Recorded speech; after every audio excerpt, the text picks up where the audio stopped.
I mean, all the records are being broken. All the records, every single big climb, the records have been broken. Not just by the first guy, sometimes by the first three, sometimes even by the first 7, 8.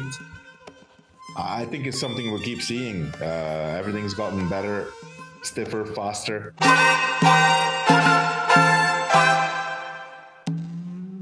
All right, everybody, welcome back to the Move podcast. That's it, folks. Stage 21. We will not be here tomorrow. But as I've said for the last 3 weeks, today's show brought to you by Ketone IQ. What a fantastic performance. I mean, Tadej Pogacar improved. I mean, I always love time trials. There's a lot of ways to look at them, a lot of ways to describe them. My favorite was always the race of truth. And if you're wearing the yellow jersey, you should represent the yellow jersey. And he did it seemingly with one leg, won by over a minute. Took a lot of risks, which they all did. The other cool thing about today's time trial is the top 3 on the podium were the top 3 in the time trial, which I think probably speaks to how hard the time trial was. Yeah. And just off the podium in the time trial, honorable mention to our good friend Matteo Jorgenson with the crash finishes 4th after doing a whole boatload of work the last week. I love this kid. We all love him. Keep an eye out for him. So, and I should also say, sorry, George, we have Johan Bruyneel on the show today. The Sensei's on. The Sensei. Very similar. Start of 2009 Tour de France was right there in Monaco, so it brought back memories. You were there, I was there. Very cool setting. I mean, one of the most picturesque settings for a start of a time trial in the entire world. A lot of these guys live right there. Pogacar lives there, home roads. He was waving to his fans the whole way, or family, I'm sure. Jorgenson lives right there in Nice. So they all, I'm sure they've done the course a bunch of times and have it memorized in their head. And it looked slick. I mean, these guys were sliding out and wondering why would Pogacar be taking these risks, but I don't think we understand cycling like we did in the past. These guys are always in for the win, and very exciting stage to watch. If you were in that position leading in yellow ahead 5 minutes, you'd have gone full gas. 100%. Right. And I would have taken risks, and I would have taken corners where people sitting at home. I don't know. Johan would not have let you take risks. Well, Cadel Evans, when he won in 2011, time trial was, I think, where was that? Johan, Geneva or somewhere. He was leading, and then it was a kind of a dicey run into the town. And the director was like, okay, we got to take it easy on these corners. You've won the Tour de France. And he almost purposely lost the stage just to stay safe. Why would you risk that when you after 3 weeks of racing? Yeah. We'll get into all the action. But before we do, today's show brought to you by Zwift. It's been 35 years since the Tour ended with an individual time trial, and lots of things have changed in cycling since then, not least how much indoor riding has progressed. Now, I've not been shy about the fact that I used to hate riding indoors. I used to always say that I'm an outdoor kitty, not one of them indoor kitties. You know what I'm saying? Like with the claws. Indoor kitties, they take their claws off. Yeah. So they don't scratch the couch and stuff. Anyways, you can't take a claw out of an outdoor kitty because if they get in a fight. Like the kitty from Austin Powers, the one, the real. I didn't see that movie. You didn't see it? I didn't see that movie. We'll pull it up. Well, anyway, Zwift came along and they changed the game, not only with their innovation as an indoor cycling platform, but now in the equipment space too. They launched the brand new Zwift Ride smart bike just before the Tour kicked off, and this thing has the potential to change the game yet again.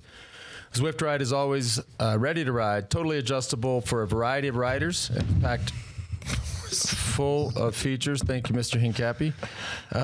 He's showing last day. Come on, it's the last day. I found He's the getting cat. a little sleep. Packed full of features like customizable virtual shifting, integrated play controllers, smart resistance, and gradient simulation, and near silent running. So at $1299.99, this smart bike is a fraction of the cost of the alternatives. We do Wednesday and Suffer Sunday. We'll be back in a few months, and we want to see you out there. That doesn't mean you should hang around and wait. Head on over to Zwift.com to pick up your Zwift ride today. That's Zwift.com. Also today brought to you by Ecoy. Ecoy is a leading brand in Europe specializing in cycling equipment from head to toe. Also based, as I said yesterday, very near where the finish was today. Got the time trial helmet out. You know, I was like, oh, that makes sense. There was a time trial today. At first I was like, But yeah, They got the TT helmet out there. The most represented brand in the Tour de France. 4 teams wearing their products: Israel Premier Tech, Lotto Destiny, Arkea, and Team Cofidis. They also equip riders like Carlos Rodriguez on the shoe front. So all you got to do is head on over to ekoi.com. They use a lot of these riders and athletes to actually perfect their products, which I think is awesome. And for all you people in Eritrea, I'm sorry. I heard 2 days ago you don't have internet. Then I heard last night that you do have internet, because a lady emailed us from an internet cafe, apparently. So whoever that lady is, she can head on over to ekoi.com and buy anything, because you have the internet down there. The entire Ekoi website is currently on sale until the end of July with discounts of up to 60%. It's hard to find better deals. Special offer with the code THEMOVE. You get $15 off any purchase of $150 or more, and that runs till the end of July. That's ekoi.com, EKOI. Also today, brought to you by AG1, is all about taking control of your health. Morning routines are critical to me, and one of the most important parts of my routine is drinking my AG1. If you were here 2 minutes ago, you heard that clunk on the desk.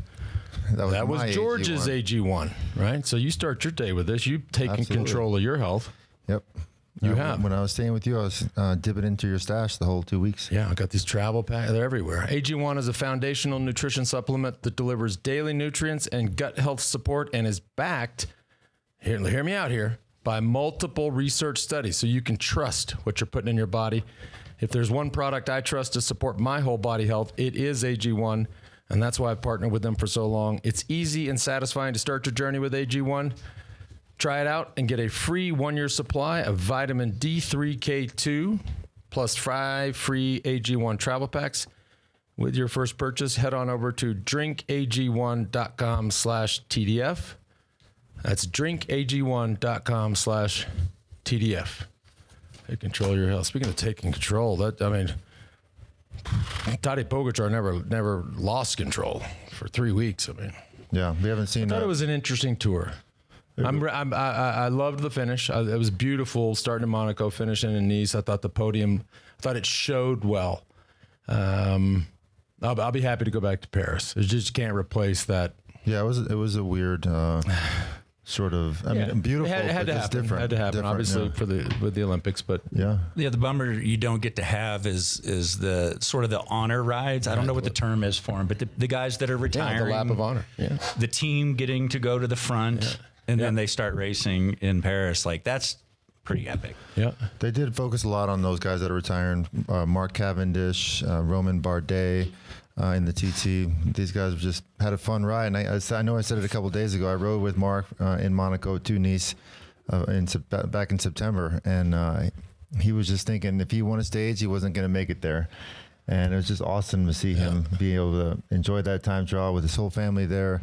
All of his fans, just what an amazing career he's had, and I know the whole sport is going to be sad to see him go. Oh, he just announced he's going to do one more year.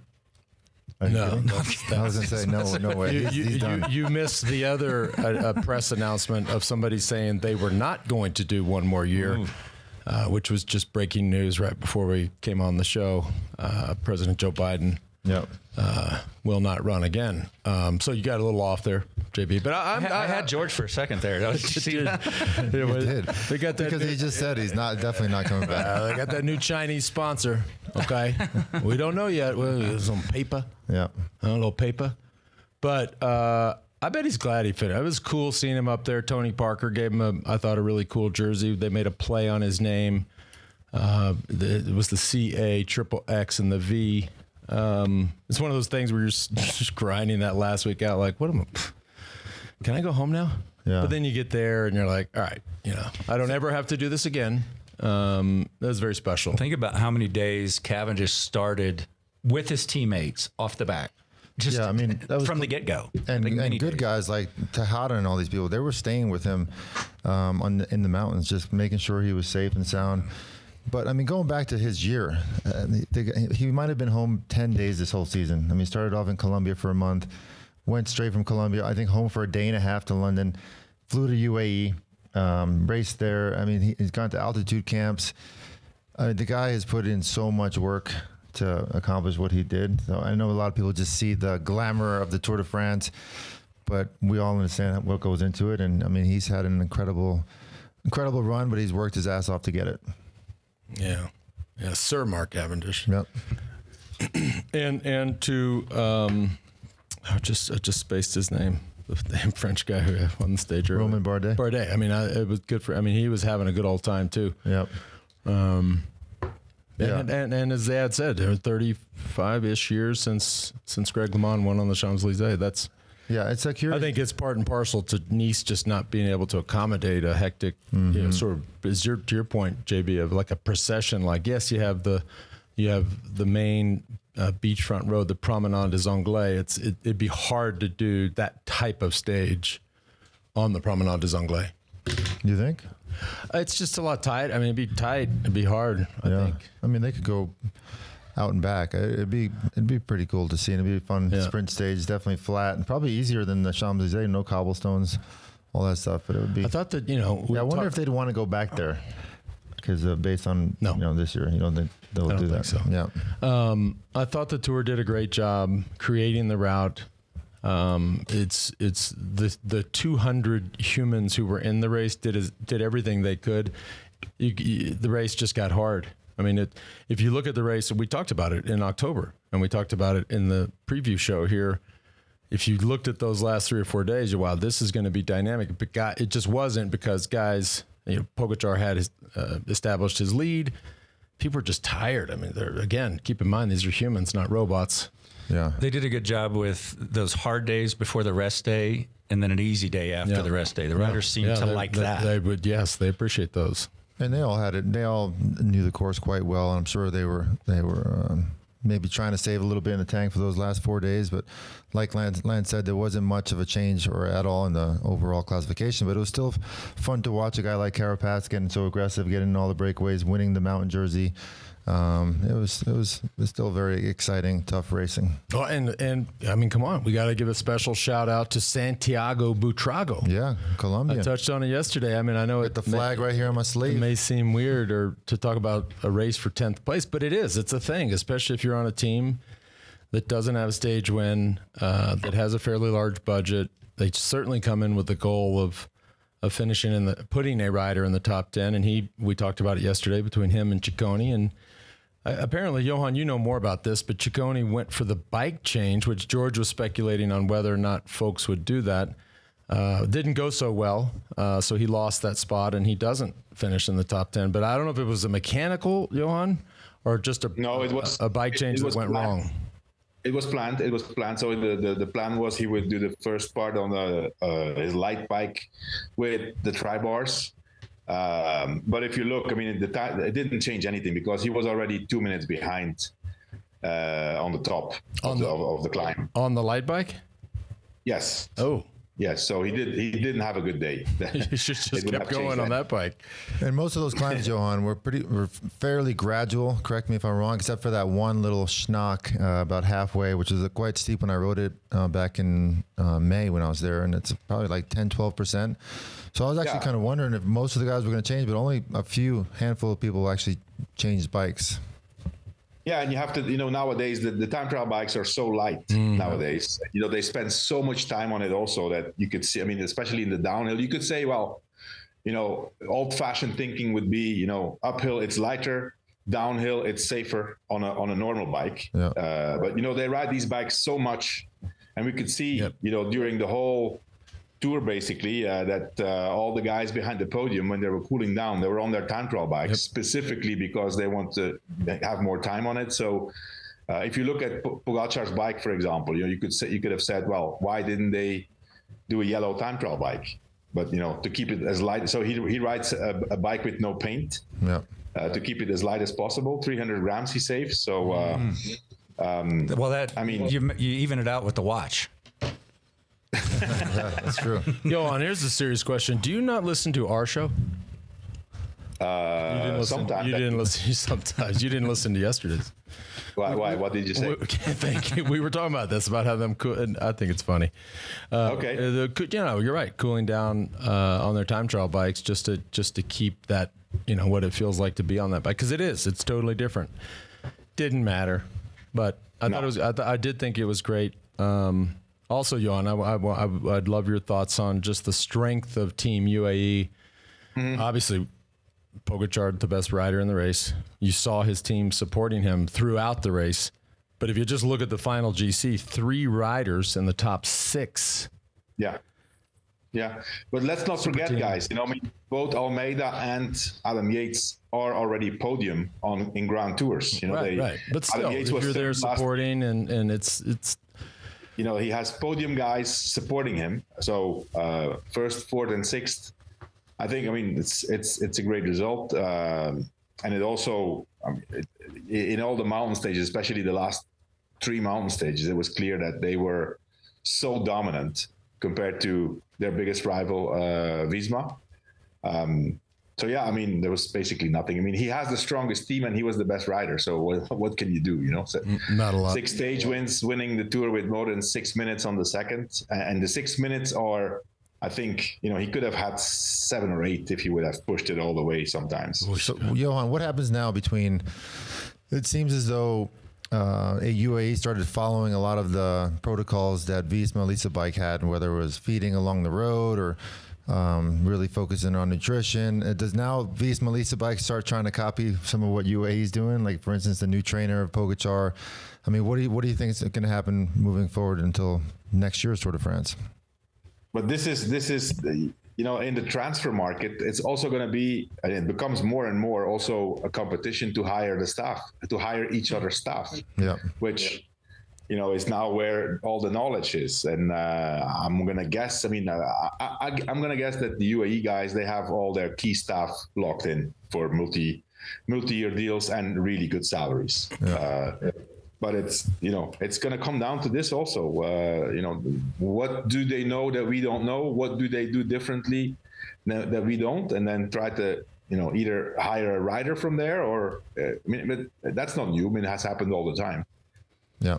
I love that. That's Formula One-esque, right? The second most valuable person in the sport of Formula One is this I don't know what you call him, an engineer or an aerodynamicist, a designer. This guy for Red Bull, he's like this. You talk about making paper. He's leaving the team. That's I love that. Yeah, that's I never would have thought we'd come to that, but that's great. It'll be nice while Johan's on with us. We touched on it earlier this week, but Remco's performance. Yeah, first Tour de France. Great. A lot of doubts. He came in leaner. He was right there. He leaves with the podium. I'm sure he is thrilled. But Johan can elaborate on how brutal the Belgian media has been on this kid forever. And they're still? not. I hope they're not. I hope they're not right now. No. So you guys were kind of rough on him as well in our preview show. I don't know if y'all remember. We didn't rip him. We questioned whether or not he is the type of rider who can win the Tour de France. We've seen him win Grand Tours. The Tour is different than any other Grand Tour. Johan, before you jump on, I'm going to point something out. I'm going to go ahead and call it out. I think out of that podium, Remco has the most room to improve in terms of his age, the confidence he built up in these 3 weeks, the potential rumors of him maybe strengthening his Tour de France team or going to a different team. I'd say out of those 3, he's got the most potential for improvement. Johan, what do you think? Yeah, and also I'm going to add to that, George, that I think that the Tour de France of the 3 Grand Tours is the one that suits him the best, because the Tour of Spain and Tour of Italy have steeper climbs. The Tour has long climbs, and that's ideal for Remco. And we've seen this. Anytime it was a long climb, he took his own pace and he could basically, limit the losses. I did not expect him to be on the podium. I think we said before the Tour, he should go for top 5. That would be great. We could argue what would happen if Roglic was still in there. They were kind of, evenly matched, I think. But anyways, I think this, for the growth of Remco, both physically and mentally, it's been a great 3 weeks, and Belgium is on fire. Good. For what he did, he had a great support network with his team. I thought his team rode solid. Is there any validity to him leaving the team and going to Red Bull, or is that all just rumors? That was a rumor that was about 2 weeks ago. I think in one of the Belgian newspapers there were talks about him leaving. There's been rumors that he wanted to leave. I mean, you know how this goes. I mean, now everything worked out really well. They're super happy. The sponsors are going to be excited. Maybe they get an extra budget to hire 2 more riders. And this is what the Tour de France does, right? If you have success. So I don't know. I think the team support of Soudal Quickstep was amazing for him. Yeah, agreed. Hey, by the way, Soudal Quickstep, 2 riders in the top 5. Yeah, Mikel Landa 5th. The guy you didn't see a whole lot of, but just kind of stayed there and didn't lose time. 2 in the top 5 is chapeau. But he was. Too. But the few times that he was needed for Remco, he was there. You know, he did some good pacing, but you know, I mean, if you're in 5th, that means that whenever you're there's only 6 or 7 riders left. Yep. So whenever he needed to, he's done that. So what I've heard is that Landa has been a major part in Remco's development through this Tour de France. Also like, you know, giving him advice off the bike. And Landa has done a lot of big tours, so he knows how to ride. So.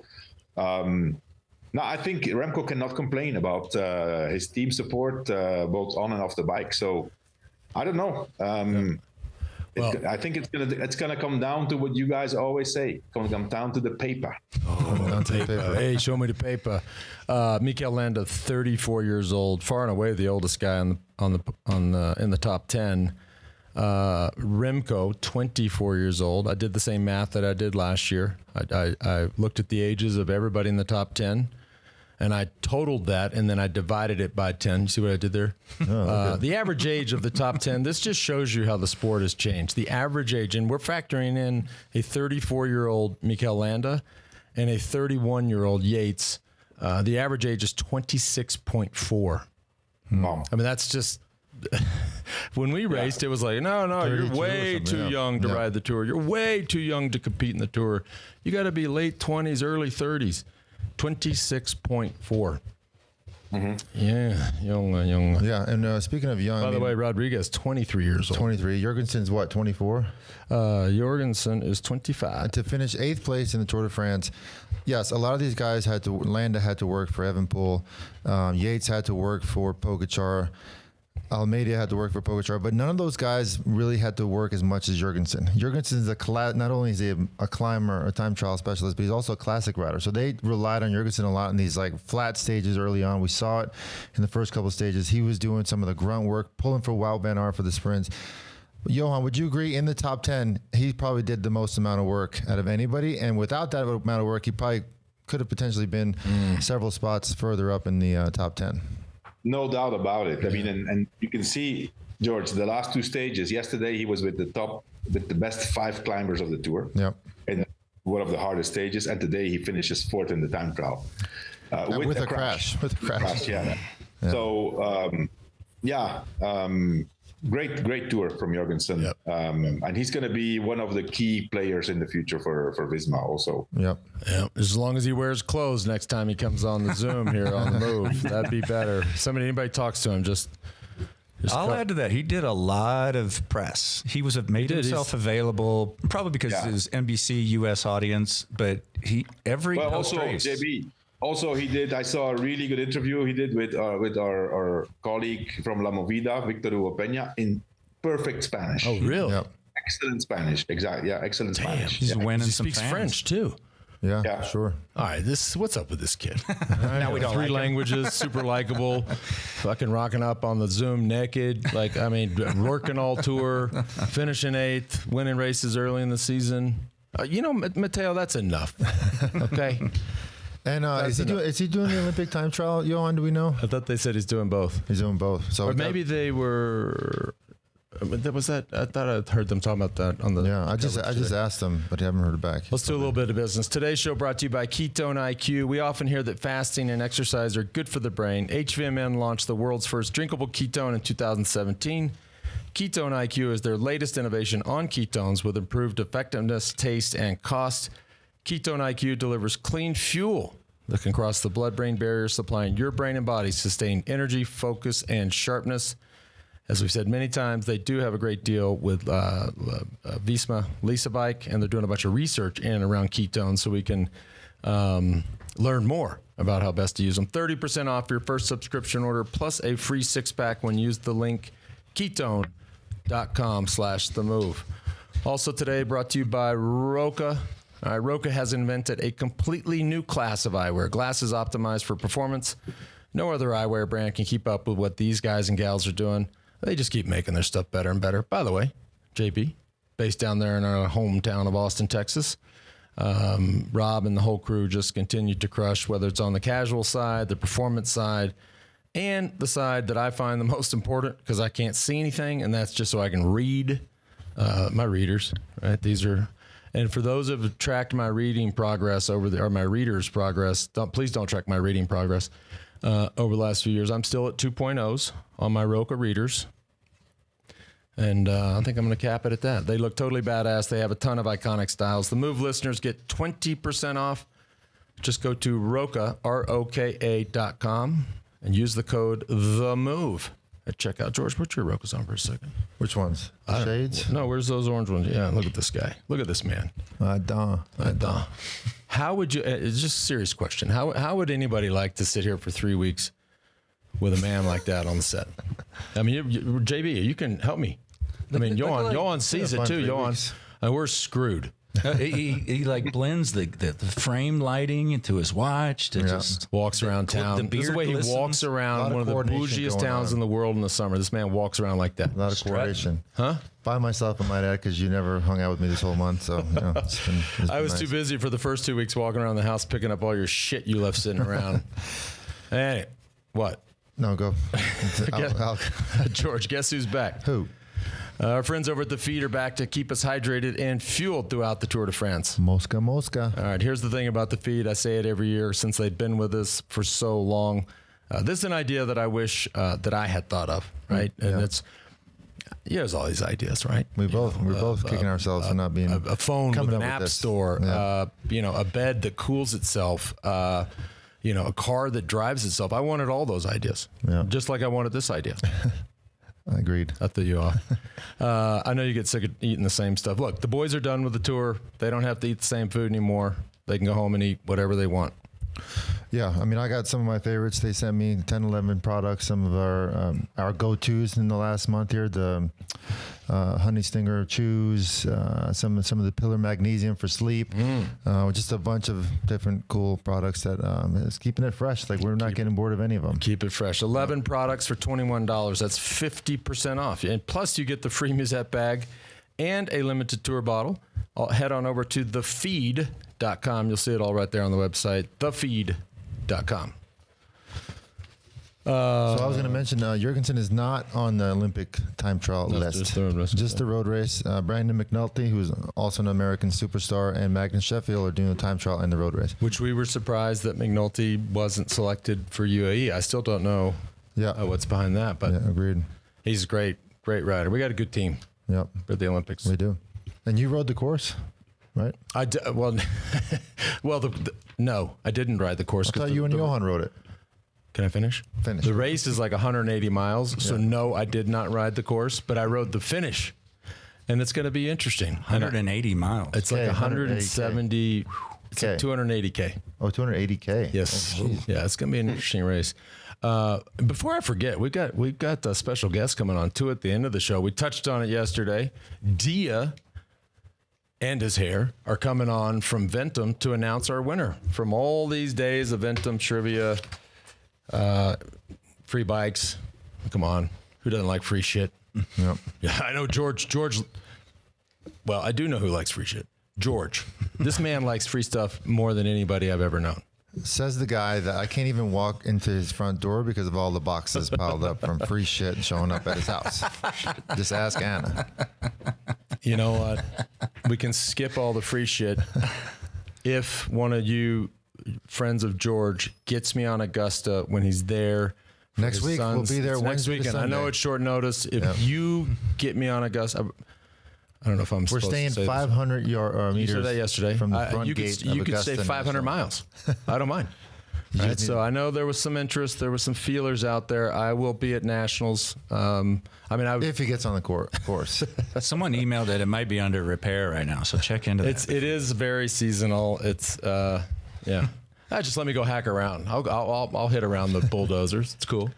Well, there was a lot of historic stuff in this tour, including Binyam Girmay. Yep. We have to give some love there. Such a great story. Philipsen was coming in, was the clear favorite, and nobody mentioned Binyam Girmay to win the green jersey. No, he had an off year last year, so 3 wins, and that's huge. And Richard Carapaz, the first Ecuadorian to win a stage in the tour and win the. This is a year of there's a lot of history going on. You had Cav, you had Girmay, you had Carapaz.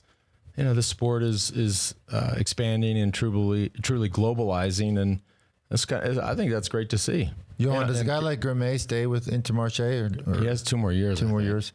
He has a contract. He has a contract now. I read something that they're having problems with their budget because of the bonuses. Oh, really? So that's a good problem to have.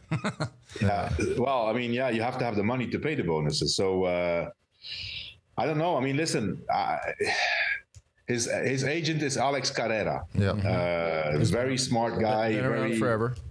Well connected. He's been known to switch riders around from teams. So I don't know.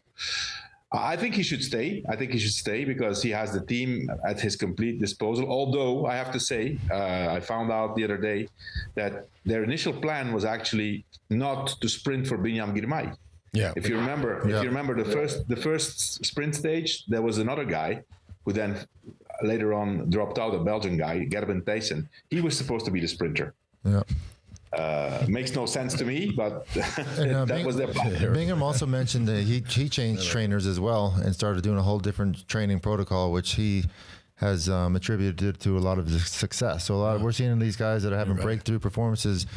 A lot of it is the trainers that they're using, which is super interesting. According to Pro Cycling Stats, he's got 2 more years left on this contract. Yeah. Obviously, if the team can't pay the bonuses that are in the contract, that's probably some sort of default or some sort of way out. Alex Guerrero's been around the game a long time. He's got a lot of big riders. Yep. He knows how to play. Pogacar. And speaking of teams, Johan, is in the history of Team Ineos, Sky, all that, have they ever done a tour without winning a stage?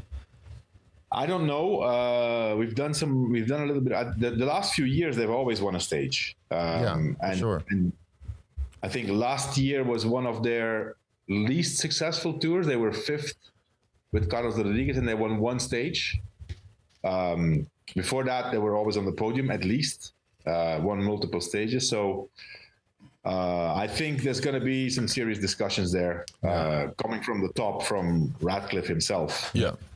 Who will want to have maybe a shuffle in the management. And Radcliffe took Dave Brailsford and took him over to Manchester United, which plays this silly little game called soccer. But don't be surprised. Say what you will about Dave Brailsford. The records and the results speak for themselves. This is it.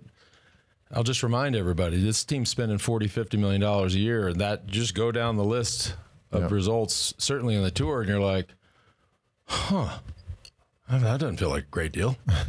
They have to figure something out. It's I think there were other teams too that walk away seriously disappointed. Yeah. Johan, do you want to give us some kind of overarching thoughts about all these shattered records? That was a big storyline from this tour. Times-wise? Up these climbs, just blown out by minutes. All the records are being broken. All the records. Every single big climb, the records have been broken. Not just by the first guy, sometimes by the first 3, sometimes even by the first 7, 8. I think it's something we'll keep seeing. Everything's gotten better, stiffer, faster.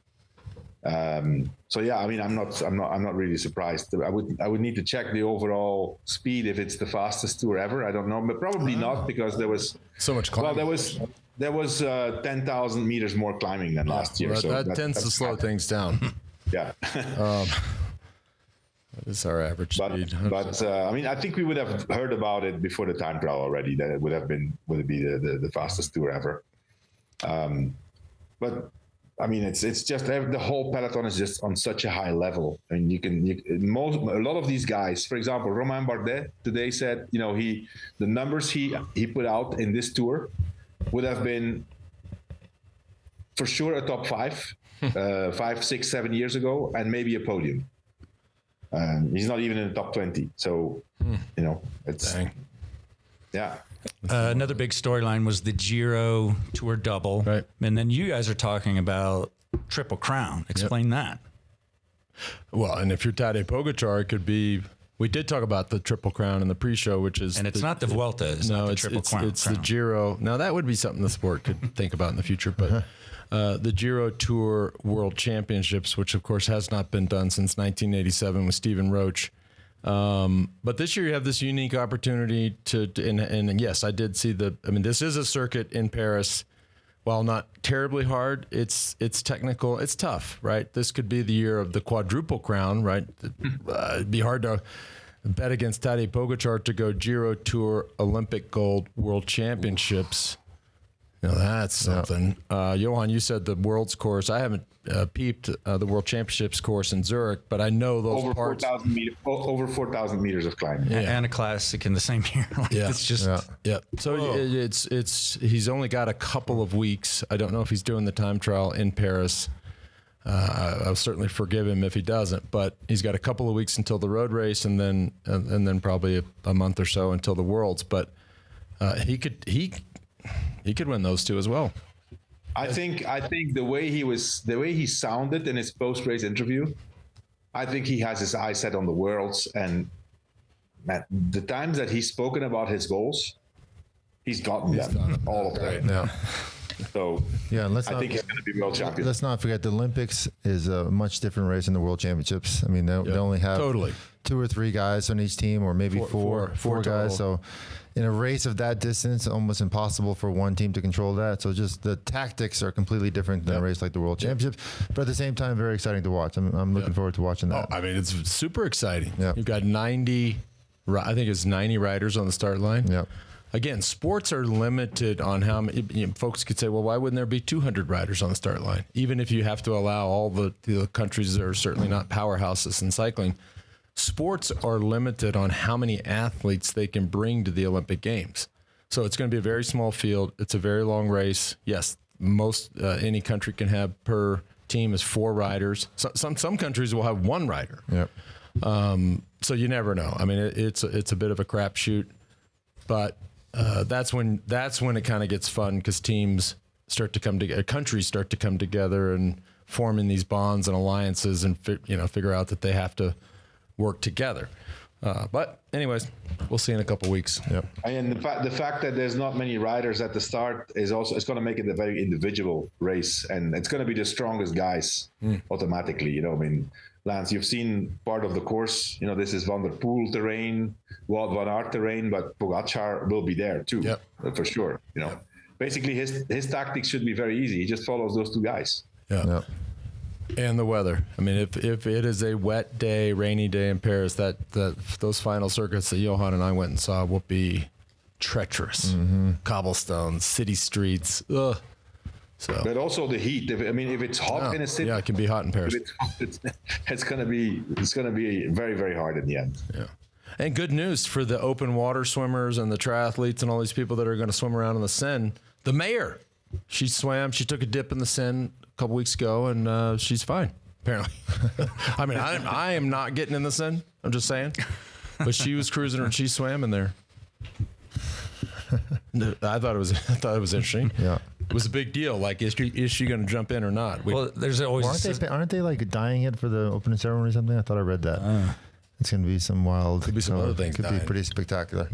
That's always the same thing in Austin. Like, don't swim in this river. Oh, we have a couple triathlons a year in it. Yeah. It makes no sense. Yep. Yeah. I did the. Boy, we're really going down the rabbit hole. I did the half Ironman and outside of Orlando. It's called Haines City. Some call it Haines Shitty. But anyways, we swam in this little lake that had a couple things. One, I heard that sometimes there's alligators in there. I was like, I don't know about that. And then like a week later, the EPA condemned the little lake we swam in. I'm like, gosh, we should probably find a different pond to go in. Anyways. Do we need a break for D, or are we just going to go straight in? We can go straight in. That. We usually have to break, but when we have DD, we have the VVIPs, we don't break. Yeah, we just go straight in. Just roll right in. Dia, man, Dia. Guys. Look at this man. I'm so happy to be back. You're right. That's like a Gene Simmons. I've just figured this out. You are a Gene Simmons doppelganger. Really? Do you know who that is? Yeah. I'm older than you think. Okay. That's good to see you guys. How long did you put your tongue out? I'm not so sure you're not Gene Simmons. I swear I do. Yeah. Last time we saw each other, Mallorca. You guys, you killed us. Right. Yeah, we didn't want to see you after. No, Mallorca. I don't know. We had a team race up Sacalobra. We did. I think George remembers how that went. Yep. Right, I lined up with Poppy and you and Lance. You ended up winning. So we ended up winning. congratulations You on ended that. up winning. You went home in a jizzy, and I did like EasyJet. So you probably ended up winning, but that was a fun time. And Lance is probably 3 times the size in muscle. no. The last time I saw you, literally, I couldn't believe it at the gym. I saw him. I was like, "Who are you?" Oh no, he's Amazing. getting yoked on us. Yeah. Hey, before we draw the winner, and a lot of you entered, so we're going to get to that in a second. Couple things though, like just some Ventum updates, because you guys have rolled out the new e-gravel. Yeah, we've done a lot. New bike, ES1. Guess who named that? Yep, right here on the show. Right there, LA. right there. Yours truly. Yeah. So It was such a stretch from the NS1 to the GS1. he really gave us no choice, right? Marketing was like, yeah, that's it, ES1. So that's an e-adventure bike, and it's been really, really fun. I'll be honest with you, I was a little hesitant about e-bikes in the beginning, and now it's a different theory. The way we use it is to go further, right? Yeah. So if you were going to go do like a 60-mile normal, acoustic ride, this would get you to go to 100 plus, get the same workout. And you could also commute with it. So I've turned my point of view on it. I actually really, really like it. And I can ride with George too, side by side. I think those days are done. And George will need one in the future to ride with his son. We have one at the house, Melanie. It's Melanie's e-bike. So yeah, Bro, it ain't long before you need an e-bike to hang with Zoe. I know. I'm serious. telling you, he's got. I think it's like 6 months away. He's got nationals this week. That's right. Is it Wednesday? No. Thursday is the time trial. Thursday morning. Friday is the road race, and Sunday is the crit. Oh, perfect. Yeah, everybody. I mean, you don't have to look far to see the news and sort of the reports on the cycling industry. And we had this huge growth curve during COVID. Everybody seemingly bought a bike, and then the industry has sort of struggled to adjust to that. I mean, it was great to have all these sales during COVID. You guys have managed to sort of sail through it, as you were telling me. But you were also mentioning this new little rollout that I thought. Yeah. We're up till now, Ventums have been direct to consumer only. Only. But you snuck me a little intel when we were in the gym about a new initiative that I thought would be fun to tell people about. Yeah, we're actually going to go into dealers. We're going to be in about 100 markets in the next 18 months. And I'm going to jump on my soapbox and I'll tell you the why. Okay. I mean, this is something I've always wanted to do, but COVID really made us take a step back because of supply chain. But I wanted a program where dealers could order on demand whenever they want it, the right color, the right size, the right fit for the customer, and with good margins.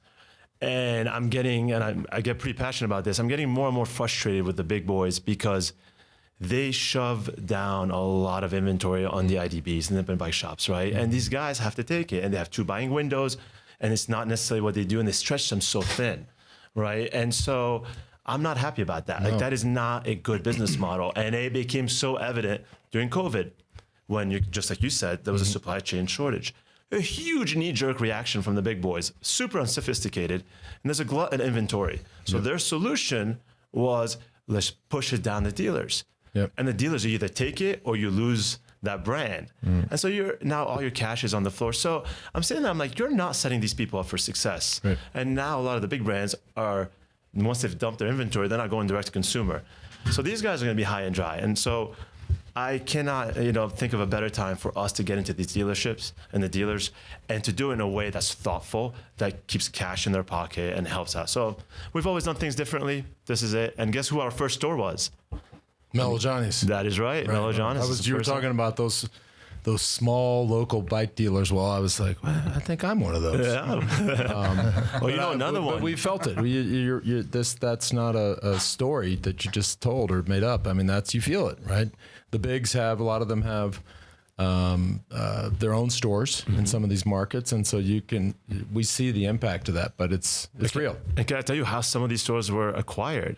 A lot of these guys who got so much inventory couldn't pay for it, so the big brands just took their stores. They literally handed the keys and changed the signage. So, it's something I'm pretty upset over. Don't get me started. You know who else? The last dealer we just signed is Fast Track, Dave Lettieri. Oh, now we're talking Santa Fast Barbara. Track. He was in Mallorca with us. Yeah. I love Dave Lettieri. I did not love what he did to me on a bike a couple of years ago in Santa Barbara. He was a sprinter when he was younger. I was like, I'm going to kill this guy. I hadn't been riding. He took me out and, beat my ass. I was like, oh no, what happened? He killed me. But I love his store in I love Santa Barbara, but I love his store in Santa Barbara, Fast Track. So he's signed up. He signed up. You're literally this week. hitting all the hot spots: Santa Barbara, Austin, Texas. Here in Aspen, at our friends from Aspen X. Yes, right. Which, if you're in Aspen, go check it out. The display there, super nice. They've been taking great care of me this month on my custom bike, and I've been loving it. And then internationally, I can't believe I'm saying this. This is our 10th anniversary. Wow. And so we're going to open an international flagship store in Dubai. Oh, nice. Yeah. So that's opening this fall, and it's just this crazy concept store. You know what I say to that? we might You know be what I going. say to that? Yeah. Yalla. Yalla. Well, funny you we should might say be that, going, Lance. aren't we? You get that jizzy lined up. Well, I'm funny you working guys it. say that. I always bring gifts. Right? Last year I was at the tour. You got cologne. Yeah, Got you a 3 years was plane. conditioner. Your hairs look fantastic. 2 years ago was cologne. Lance was pissed. Yeah. You were very happy. I took his, too. Yeah, I know. I saw him handing it over to you. I think you gave some of that cologne to Sir Bradley Wiggins. I remember really I'm going to tell you something. The house it's not gone. Whatever he was wearing for a week, it's not gone. Well, he's a good man. So I'm leveling up. No more cosmetics. The gift this year is I'm inviting you guys this fall to the UAE. Okay. We're going to go to Dubai, in. Abu Dhabi, and it's with the fam. So Mel and Anna, who are in studio right now, and the kids, we're all going. Okay. All right. All Jizzy. right. Jizzy, maybe Yizzy on the golf. We could go for Formula One in Abu Dhabi. Yeah. We could zip line through high rises. But that's the gift. I love this. The fact that you came on this show to give somebody a bicycle, which somebody was so excited about. Now they're going to hear this and they're like, wait a minute. I just got screwed. The guy, he's just giving away a bike. Behind he just gave curtain these number 3. absolute morons Abu Dhabi. a trip of a lifetime. And all I get's a bike? Yeah. I want to take my daughter wake surfing with your brother in Dubai. Oh, yeah. The scene there is supposed to be unreal. It's insane. Come on over. Yeah, for sure. We gonna draw that name? Let's do it. Well, the computer randomized it. Randomized. Yeah. Oh, hang on. Yeah. Well, 50. Bro, what kind of Egyptian stuff is this? We got to pull this shit out. Pull it out of the hat. Marketing is in Utah. Trust me. You sure? I promise. 15,000 people That's entered. great. 15,000? 55,000 questions answered. Nice. And the winner, I have her name right here, is Stacy Hamblin. So Stacy. She's a good friend of mine. No. From where? Wait, Stacy. So unfortunately, we don't know exactly from where because she didn't put Okay. that down. But we have her email, Stacy. Hang on. Stacy, if you're listening, write in real quick. We Stacy want to know where you're Hamblin.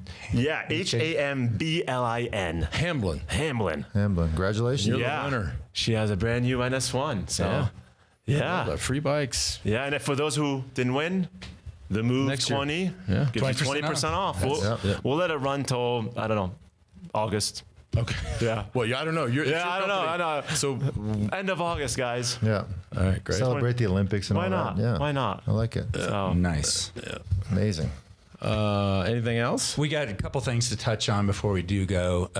Stay there, do you? Don't go anywhere. Bentonville Fondo is right. First time Yes. for George's Fondo in the new cycling mecca of the U.S. Yep. This is one of the best cycling towns in America. D and I have been there. Lance has been there. And today, apparently, I'm hearing not only is JB thinking about coming, LA is now saying he's most likely coming. Dia's coming.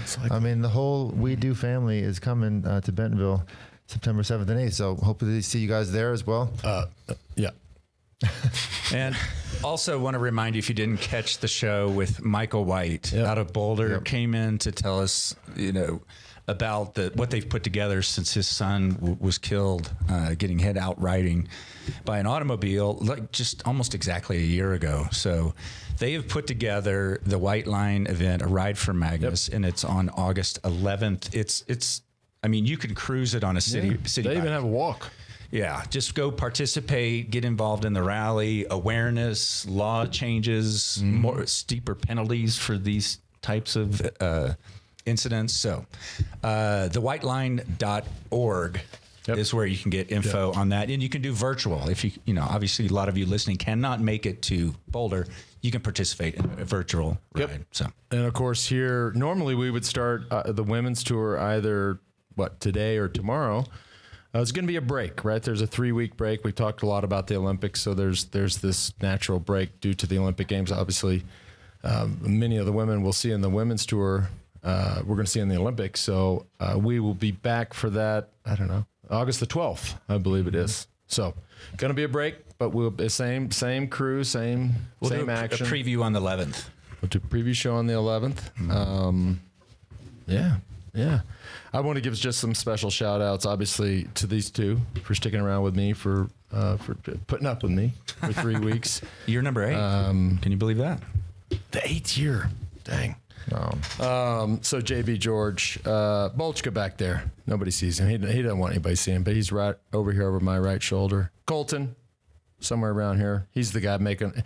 Now here's Colton. Colton is the head cinematographer for our aspiring filmmaker, Georgian guy. Y'all, I know everybody's bailed watched on me on my grand finale. I mean, the team is kind of disappointed about this. You know what? I'm tired. Okay, I'm tired.